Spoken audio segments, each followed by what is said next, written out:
In my head, immediately, I was like, that's gay. When I got the side, I noticed that gents didn't say, I love you. If I'm going to be in your life or you being in mine, there's a convenience somewhere that's supposed to be established. Because we're expected to have this, and he has it figured out. He knows what he's doing. He's supposed to lead. He's supposed to provide. He's supposed to figure it out. We would speak about girls, man. We would speak, stuff like that. Hey, man, this guy on his birthday wants us to go to a strip club, but I'm married. So men don't hug? We've limited the idea of what a man is to our nature and our nurture. If you were not meant to cry, God wouldn't have given you tear ducts, my guy. If you were not supposed to be in pain, you wouldn't have pain receptors.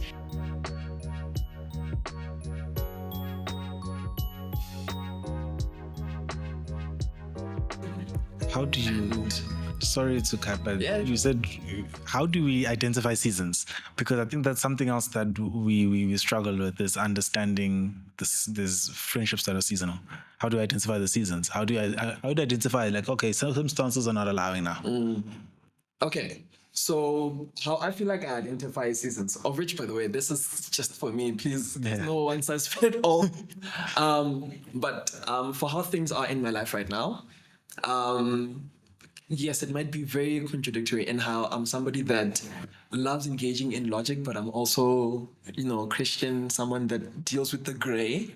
But how I evaluate how someone is in season in terms of being in relations or being involved in my life, or when it's ended, is when the convenience, first and foremost.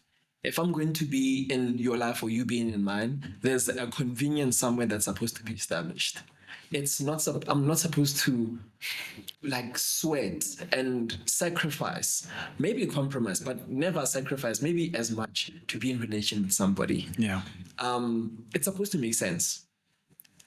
Man, I can't meet a 15-year-old and then decide, when I'm going to friend you and we're going to do life together. It needs to make sense. Can we speak the same language? So convenience, comfort. It needs to be comfortable. If I'm in a relationship with somebody and we're speaking the same thing, like let's say, for argument's sake, you and I were single. And this is not me promoting, just disclaimer. really obscene conversations, but we would speak about girls, man. We would speak, did you see? Stuff like that. We would speak about maybe attending football games almost every single Saturday with no responsibility in mind. Because what are we doing? We are single. We're single. What are you doing? These really, I don't want to say immature, but these conversations that show that you don't have quite a lot of responsibility. Engage in those because you're both single. Now, if I step into a season of marriage and you're still single or still dating or figuring out how your romantic life looks like, dynamics change. Yes, it's going to be hard for me to say, hey man, this guy on his birthday wants us to go to a strip club, but I'm married. That's not comfortable for me. If I'm in a season where, let's say you and I are both figuring out our Christian lives, and then I get saved, I get baptized, I start serving the house, and you're still figuring out if this God really exists, if this is the religion that you want to go, your religion. If, maybe you're not somebody that's spirit-led or religious by any sense whatsoever. You're agnostic maybe, or you're an atheist. It doesn't take away from the quality of the person that you are, but the things that we value are different, and the conversations are also going to be different. Because I'm going to speak a specific way, you're going to speak a specific way. That's not going to be comfortable. Can't talk to you now, bring in time. Yes. My man. What do you say? We're gathering, we're blessing the food. Please, we need to bless the food and banana, Yes. Stuff like that. I'm somebody that I was raised in such a manner that each and every single adult that you see, be it in Durban, be it in Western Cape, wherever you find yourself, that person, if it's a lady, she's your mom.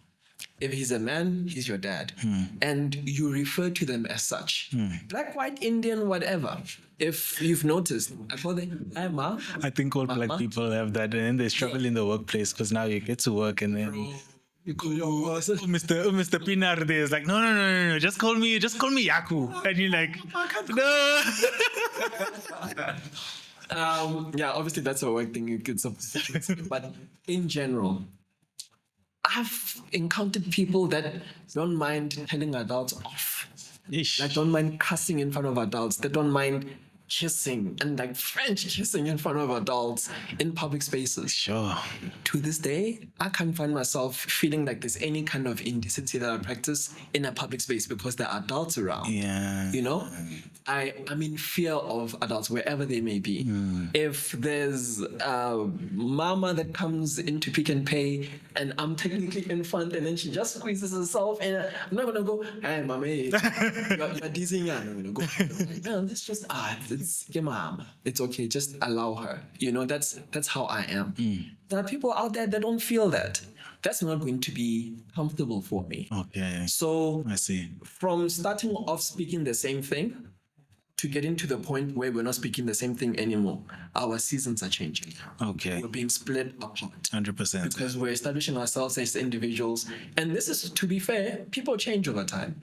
I'm not saying that seasons end because I'm the one in the right or It doesn't need to be someone did something wrong. Exactly. Sometimes it's really just the circumstances and the season of life. exactly.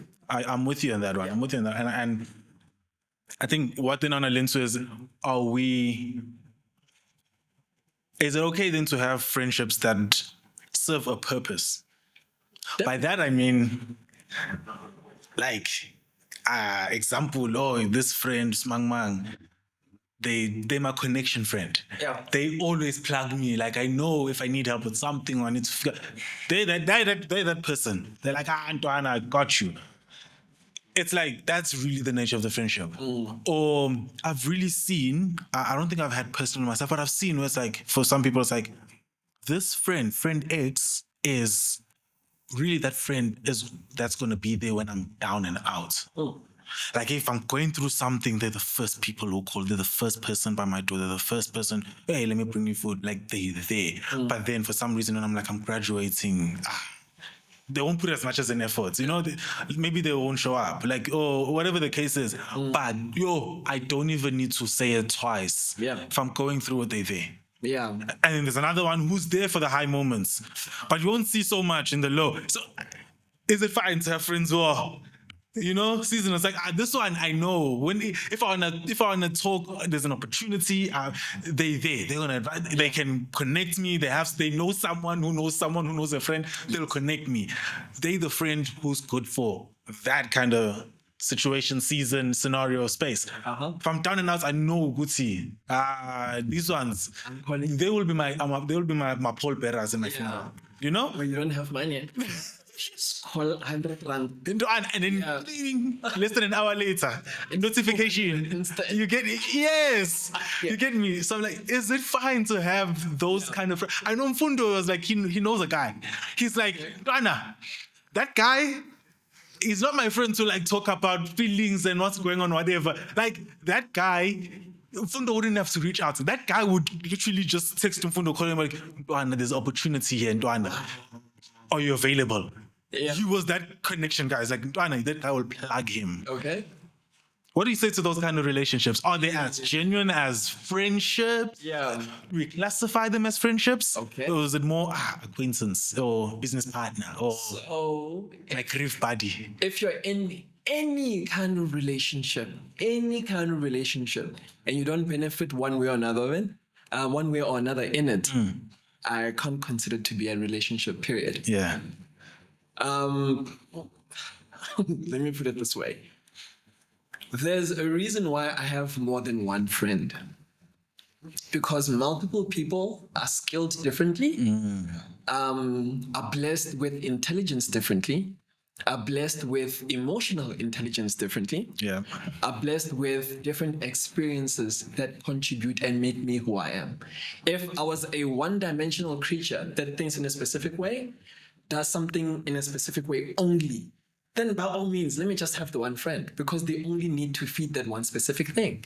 But there's a reason why I have your mtos and your mics and your terons, and because multiple people with multiple different ways of thinking can contribute to me being a multifaceted individual. Yeah. There's a reason why there are sports friends. People wear champions level, and then you equally go, yo, Yeah. you know. But then the other individuals where I go, but I want to gossip about my wife. I'm hungry, brother. She's fighting or upset. It's hot here. Yeah. And that goes with discernment as well. I'm not gonna go to my single friends and say, yeah, and I walked in and she doesn't want to talk to me. I don't know what's going on. I'm going to go to somebody that's equally in season, that has a wife, that will ask me the hard questions as well. Because one thing that I do appreciate in terms of the friendships that I established, please don't ever find yourself being subjective. Always be objective. Don't have me, Kamo, come and speak to you and then you say, that's the gospel.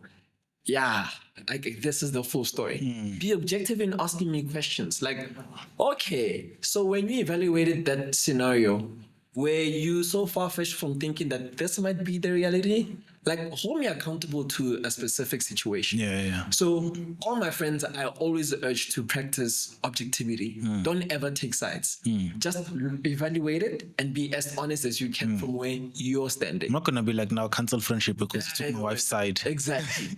So that's why multiple friends serve multiple things. Yeah. There'll be a friend that I will always head up for career. There'll always be a friend that I speak to for finances. Like, hey, my guy, I understand that you're in a position. That's also another thing. Let's be real, guys.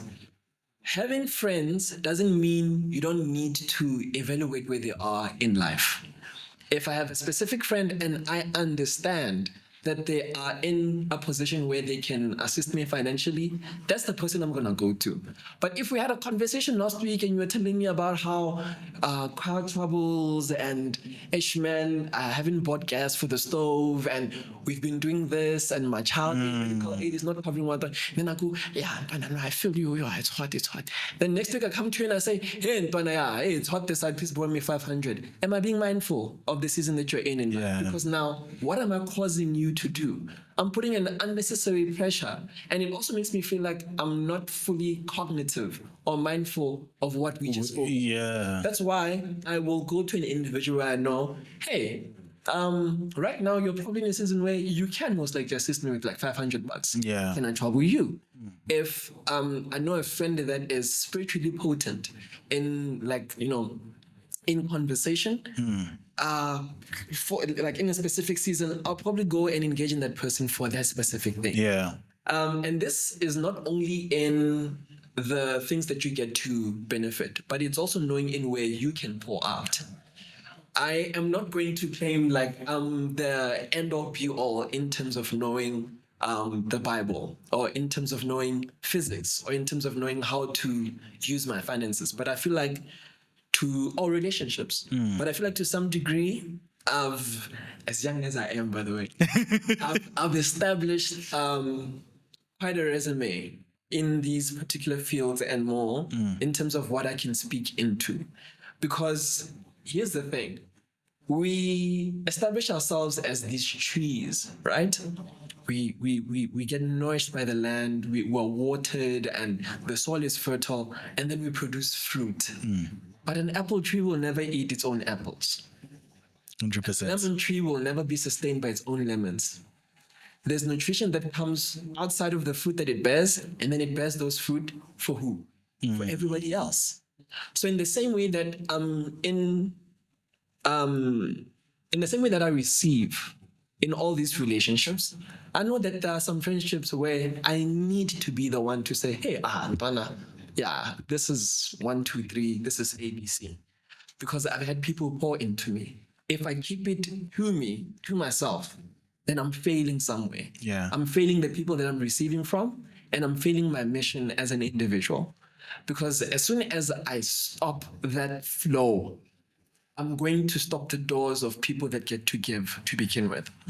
So that's why I'm saying, man, in any relationship, there's a giving and a receiving somewhere. Yeah. And it's unrealistic to find yourself in a relationship where you say, I never got anything, or I never proved anything, or I just equal, or I just live. You're lying, brother. You just don't understand. Sure. There's no such thing as a selfless deed. Yeah. It does not exist. I don't believe that there's anything that anybody can objectively bring up to me and say that this is a selfless deed. You're in a relationship with me right now in terms of our friendship and our brotherhood and our familyhood because there is something that you're getting from me. Be it sound counsel, be it a voice of reason, be it somebody that you just get to kick back and enjoy yourself with, because you know that I will never take you for a ride. You know that I will never take advantage of you or your family. But if anything, I will consistently show up and love on you and your family. Same thing with me. I'm in a relationship with you because when we dance there at home and I'm like, this child doesn't want to go to sleep, dog. You can say, my guy, have you tried this and this and that? Because you're in season and you know how that feels like. Same thing with other relationships. That's why I find myself being in really good quality conversations when, like, for the likes of Mike, for example. Whenever he might engage, even if like it's on a Sunday and we're just passing by, we always spare like a good 10 to 15 minutes speaking about something. I'm like, yes, like, and like, when? And it's like, him and I haven't had the chance to have like maybe a full day of just being together. But those minute, 2 minute, 3 minute conversations that we've had, they have fed me completely. And I want to believe wherever he is that they fed him as well. Obviously, Mike. I want to believe that they have fed him, but I'm getting something, and I believe that he's getting something as well. We're sharing. Yeah. He benefits, I benefit. There's no such thing as nobody benefits. We just like, hey, my man, come on. So yeah. I really know the answer to this question, but have you ever struggled with making friends? Yes. Guys, I'm not gonna be pompous, but I've never found myself in a position where I struggle to make friends. Any position. Bailo always says she never wants to find herself in a position where she starts over again. Like if we move to a remote place and then I need to get to know people and whatnot. And I hear I'm like, yeah. At the back of my mind, I love starting over. Oh my gosh, move me now, guys. Like obviously don't move me. I have wife and stuff. But like I find myself in new environments, new people, and I thrive. Simply because I love people. Yeah. And my love for people translates in how I communicate with people. Yeah. And in turn, it makes it easier for them to find comfort in being in proximity with me. And that's leading to friendships. You see, you're a special breed, you see. And I think, like, the more we're talking, I'm just like, I love this conversation because I'm like, I feel like sitting across each other are two polar opposites. Yeah. And I'd like to think I'm speaking for a majority of men. Right? And I'm going to look at, like, now I'm going to go to stats because last 2 episodes, I was with academics. Hey, listen, last 2 episodes, I was with academics and I'm like, another academic right here. I'm like, guys, I need to step up my game. But I was just reading, there's a study that was done at UKZN. Particularly men in friendships. It says here. He went home. It says here. All right, let me go to my people. How are my people thriving? It's like when growing up, young men take on particularly bodily disciplines, right? And they learn to conceal their inner emotional lives. And it further adds that when men, when they're being taught to control their emotions, the opportunities to connect with other men and women are then hindered, right? And it also suggests that men are less likely to discuss intimate topics such as sadness, vulnerability with male friends, right? And, you know, you were speaking of how we give and take. Yeah. Like there's a receiving and there's a giving. And are we seeing less men in friendships? Probably because we're good with giving. Maybe not so much receiving, because for me to receive, I need to be vulnerable. I need to actually open up and actually show that I need. Yeah. But Ooh. As in daughter, it's like, are you going to show that you need? Are you going to be emotionally vulnerable? Like, you know? So, like, I know for me, I found it difficult, probably for the reasons that are being mentioned in what I read in the study. Like, emotionally, I was raised in an environment whereby the idea of men is that you're strong, you don't cry, you don't show emotion. You provide. As a kid, if I fell and scraped my knee, my dad or even my older cousin is like, "Ungakhali." You get me? And it's like, Come on. and it's like, what do you mean? I'm seeing the white parts of my skin, and then like, you know, what do you mean? Don't cry. Like, it's painful, you know. But then that is the environment I grew up in. Yeah. I grew up in an environment where two men don't hug. Wow. And then I come to Johannesburg, I come into a church space and I find Abo George hugging and kissing each other on the cheek. I'm like, hey, what's happening here? You know, guys, I remember one of the services in church. I am sitting in church, the pastor reads, and it is reading about Jonathan and David, and it says, David kissed Jonathan. In my head, immediately, I was like, that's gay. And immediately when I said that, I literally in my inside, like you said earlier, I'm very like perceptive, I'm like observant. In my head, I was like, but why am I saying that's gay? I am in a church, a pastor's saying that this is in the word, is reading the word, and and when you read the context, this was a beautiful friendship that the Bible depicts between David and Jonathan. So why, for me, immediately my thoughts are homophobic? Wow. Of like, in an institution that speaks that. you get me? Yeah. So then I realized, there's something wrong with my perception around this, right? And so these are the things that kind of shaped my reality, shaped how I view this. And so coming to a space of making friends, I'm like, sure.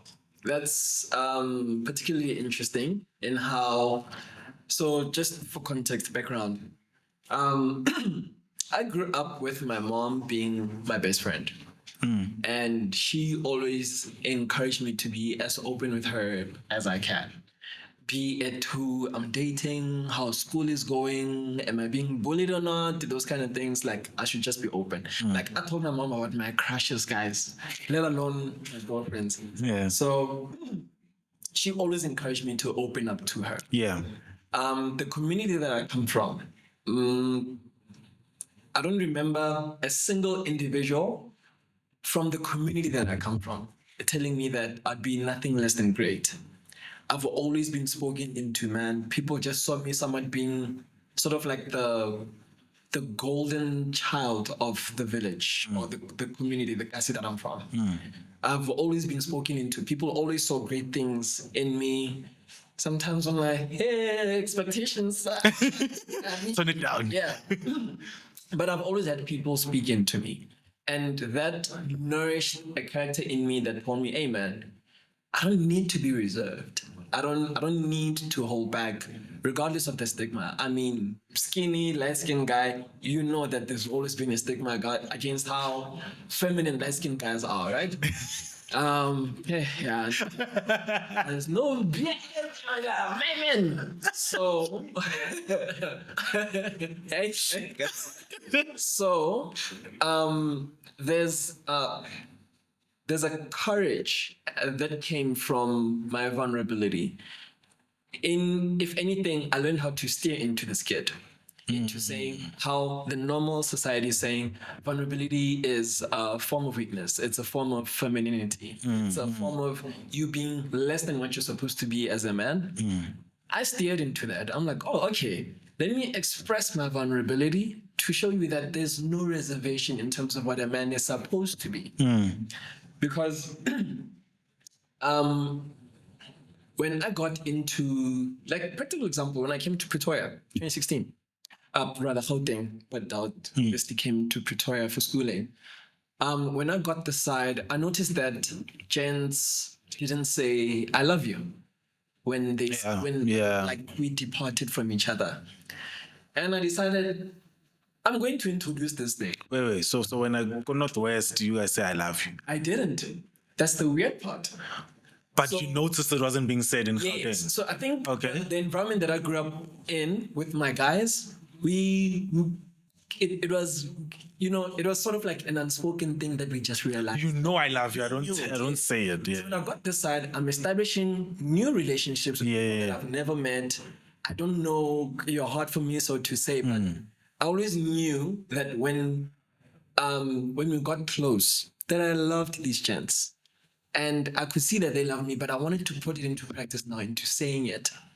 Then I'd go, hey, gents, now I gotta go. Love your gents. And I'm like, hey, oh, okay. Then they laugh. Then next time it's, hey, now, gents, I need to slice. I love you guys. And okay, comes out, we get it, dog. And then I consistently said it. Then hey, I love you guys. Love you too, boy. In a group setting, and then it became one-on-one. Like, Dwana, let me slice. Love you, boy. I love you, Dwana. Then we leave. And then we got to, I love you, boy. Love you, boy. We leave. And then it got to, I love you, my boy. And it's like, I love you too. I love what you're saying. Yeah. I remember listening to a conversation. Simon Sinek spoke on this. Okay. And he said he did this experiment as well. Yeah.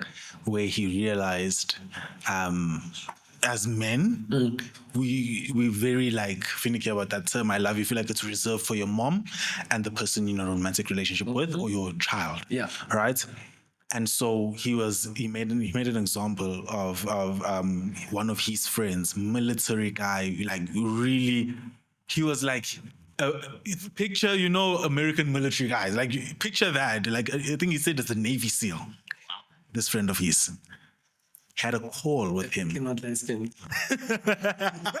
joking. Had a call with him, was on a call for like maybe an hour or so. At the end of that call, the Navy SEAL guy, I was like, okay, I'll see you. Hey, Simon, I love you. Oh. Someone was like, he felt weird. He was like, what just happened? Yeah. Like he didn't, And he was like, that guy, every call, every time they speak, he ends it off with, I love you. Not love you, bro. I love you. I love you. Mm-hmm. And it was like, it really hit something. Someone was like saying like, it really did something for him in terms of like, what's happening? And so he started doing this with his friends. Yeah. And he realized at first they were like, what's happening? Hey, what is this? Like, how are you just explaining? But then as time went, it became this norm of like, oh, okay. And it became fine. I remember, like, that's very interesting. Like, and I think that's always a normal. I remember Umfundo. With Umfundo, he was like, because I came here as well. Same thing. Seeing gents hug each other. Yeah. Like, I'm telling you, like, this his friend George. I'm like, hey, bro, I see you hug and kiss on the cheek. I'm like, what are you doing? But at that very same time, that's when I discovered something within myself. Because I saw this thing and it looked very weird. And my upbringing told me to like rebel at this and be like, hey, Bana, what are you doing? But there was something deep inside that I was like, I like that. And so I had to investigate that. What is this? There's this feeling of like, I like that and I want it for myself. You get me? And that's when I had to journey and investigate that and find out like, oh, I'm an affectionate person. Oh, I love this. I'd enjoy affection in this way. And so growing into that, I go back to Durban. And Fundo's now saying like, hey, now you're on a hug and now you're like this.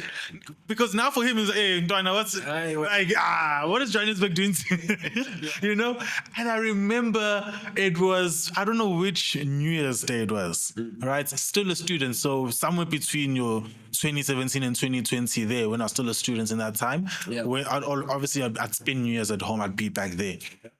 And we would often spend it together. Like, if I'm by his house, or even if we were by our own families, but afterwards, we're gonna, like, he was driving at the time, he'll just drive, come to my house, oh, Happy New Year, my friend, we'd pray together, it was just that kind of a thing.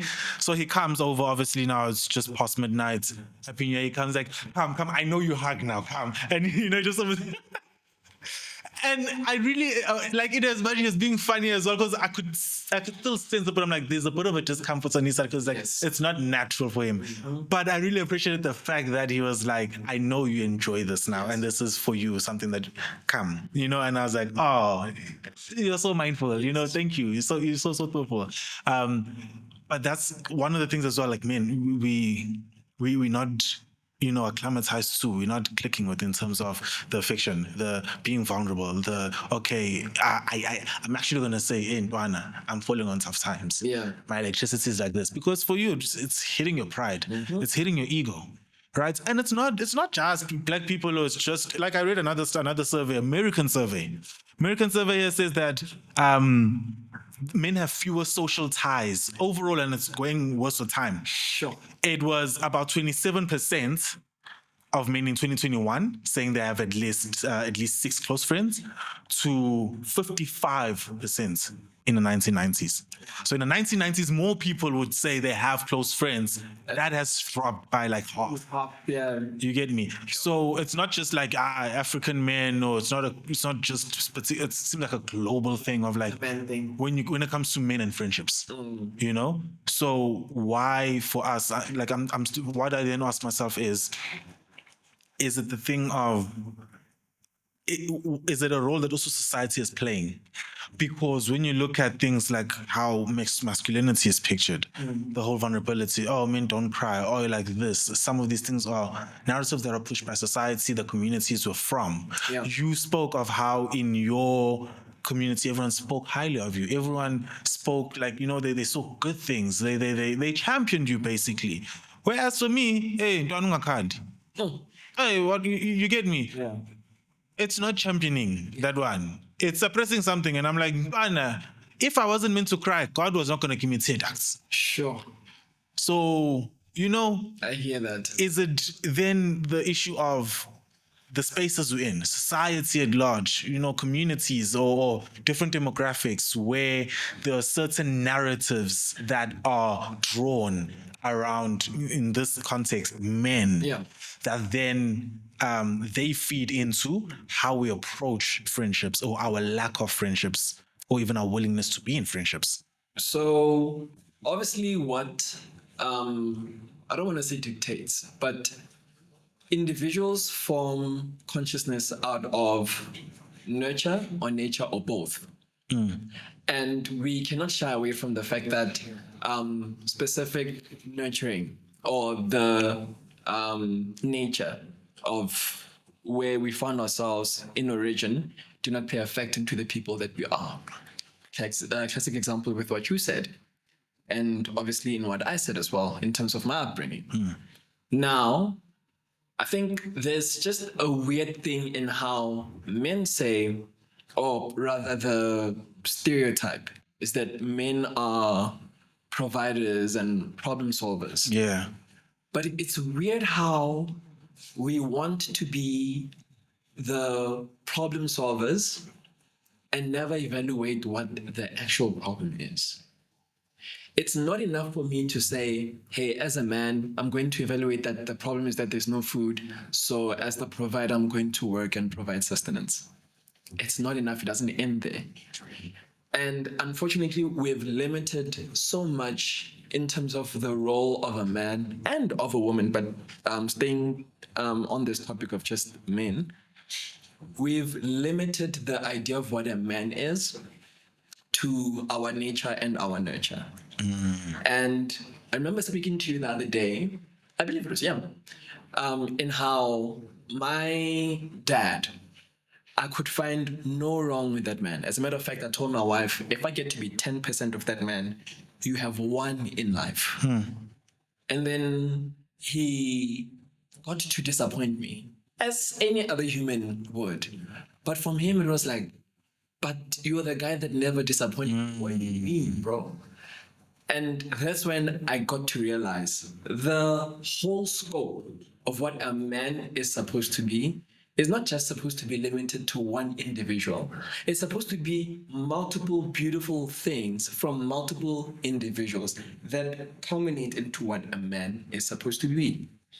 And this doesn't say there are no specific parameters of what shapes a man in general, because we know just from a biological standpoint, our muscle mass, the amount of blood that we have in our bodies, our height, our phenotypes. There are specific advantages that come with our phenotypical being that contribute into what we're supposed to have in terms of exclusivity.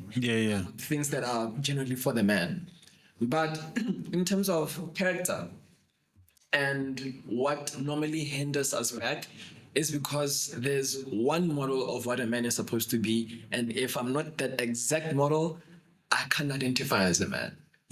And I've learned throughout the years that there are so many great men where I'm like, yeah, nah, that's a man's man. Then I meet another man, I'm like, you're different from him, but you're also a man. Then I meet another one, I'm like, okay, no, you're also a man, eh? You're different, no, but you're also a man. Yeah. And I'm like, why can't they all be men? And why can't they all have this beautiful picture that forms as to what a man is supposed to be, regardless of how different they are? And this comes from this masculinity. A masculine man wakes up in the morning. Okay, I almost said chop wood. In the 80s. Oh, lumberjacks now. Yeah, a man that knows how to change a car tire, how to replace the water inside the car, how to evaluate these mechanical things that require work. If there's a function at home, a wedding, a funeral, or whatever it may be, and a goat needs to be slaughtered or some sort. Obviously, to the men out there that don't deal with blood or just have a sensitivity of seeing blood being taken away, this by no means discredits you. But seeing a man present there, directing things, like being hands-on, that contributes to what a man is supposed to be, but it's not the only defining factor. Then you meet a man that comes home, and there's just a piece that they introduce just by them being in the household. Like when Papa comes, as soon as he enters those doors, the kids run to him because it's not because he knows how to mechanically fix the roofing and what have you. It's because he introduces a peace. He introduces a sense of calm as soon as he enters the household, because he knows how to direct his words. He knows how to be slow to anger and not react out of emotion. But he's able to survey everything and say, this is what requires my immediate attention. This is what requires me to be present. Knowing what's important in life and what to prioritize. That's what this man brings when he enters the household. Then you get men that are just natural leaders. They may not be the most informed men out there.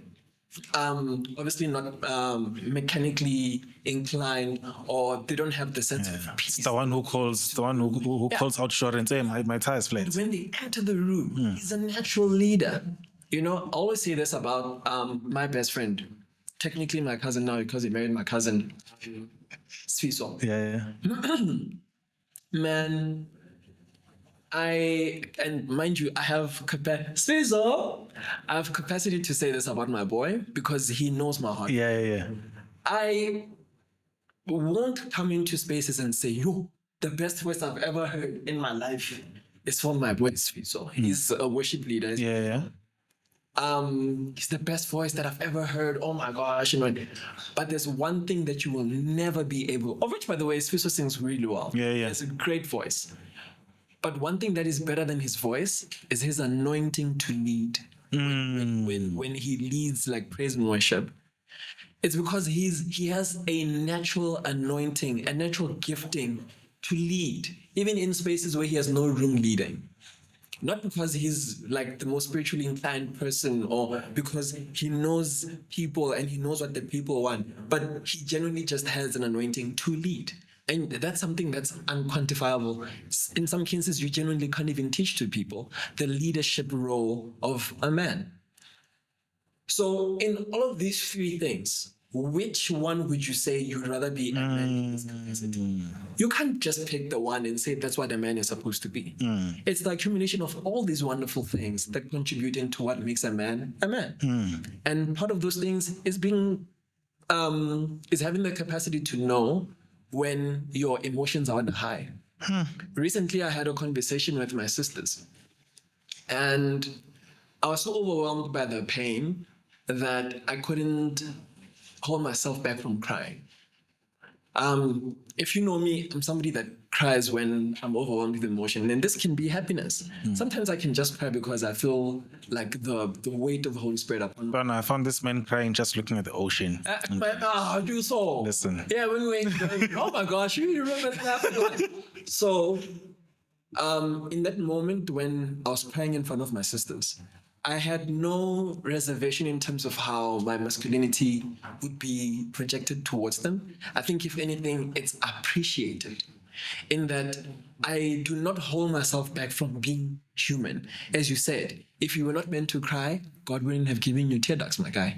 If you were not supposed to be in pain, you wouldn't have pain receptors in your leg. You wouldn't have nerves, nerve endings, axons, and these electric receptors, and your brain identifying that as pain. That wouldn't be your portion if God didn't create you in such a manner that you should experience these things. Men do get depressed. What do you mean? Men get overwhelmed sometimes, and the reality is, I find that men. Oh, ladies, please don't tell me. But men have a lot of reason to be people that cry quite often, because we're expected to have this, and he has it figured out. He knows what he's doing. He's supposed to lead. He's supposed to provide.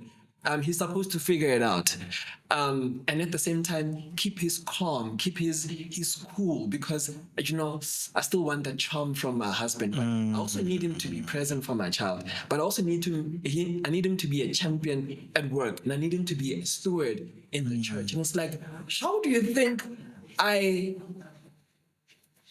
indulge in all of these things intentionally and not feel the weight to want to cry? So I find it crazy that men equate crying with weakness instead of identifying it as reality. Because people say, you gotta be real as a man. You gotta make money. Yeah, that's true. As a man, you gotta get your bucks up. You gotta be real. As a man, you have to be the physical protector of your family. That's very true. I believe in some degree, every kind of man is supposed to have a natural inclination to physically confront specific scenarios that require you to be that way. All that's been buff.